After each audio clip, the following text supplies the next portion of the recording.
Design সেক্টরে কেন আপনি সফল হতে পারছেন না, কেন হতাশ? মেজর কিছু রিজনের জন্য আজকের এই অবস্থা। আমরা যারা গ্রাফিক ডিজাইনার, আমরা কখনোই সমস্যাগুলো খুঁজে পাই না। সো আমাদের খুঁজে বের করতে হবে আমাদের কী কী সমস্যাগুলো আছে, যার কারণে আমরা পিছিয়ে পড়ছি। এই যেমন ধরেন, আপনি আইডিয়া জেনারেট করতে পারেন না, কাজ করতে গেলে ভালো কনসেপ্ট আসে না, আপনি ক্লায়েন্ট হান্ট করতে পারেন না, ম্যানেজ করতে পারেন না, আপনার ভালো একটা লেআউট নেই, কাজ করতে গেলে কালার কারেকশন, টাইপোগ্রাফি, এই জিনিসগুলো আমাদের ম্যাক্সিমামেরই মিসিং। আমরা অনেক দিন ধরে কিন্তু এই ডিজাইন সেক্টরে আছি।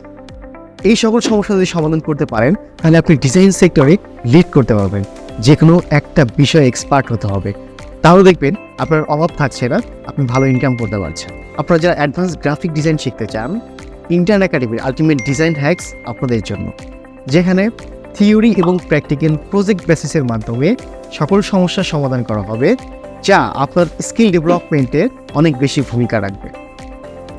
আমি সাব্বির আহমেদ শান্তমোড়িয়াম ইউনিভার্সিটি থেকে গ্রাফিক ডিজাইন অ্যান্ড মাল্টিমিডিয়াতে গ্র্যাজুয়েশন করেছি। দীর্ঘ 11 বছর ধরে ডিজাইন ইন্ডাস্ট্রিতে কাজ করার সৌভাগ্য হয়েছে এবং ফ্যাক্টরি সহ নিজের 8টা ব্র্যান্ড স্টাবলিশ করেছি। দেশি বিদেশি 120টার বেশি ব্র্যান্ডের সাথে কাজ করার সৌভাগ্য হয়েছে, যেখান থেকে অনেক কিছু শিখতে পেরেছি, জানতে পেরেছি। আর এই সবগুলো এক্সপেরিয়েন্স আপনার সাথে শেয়ার করব আলটিমেট ডিজাইন হ্যাক্সে।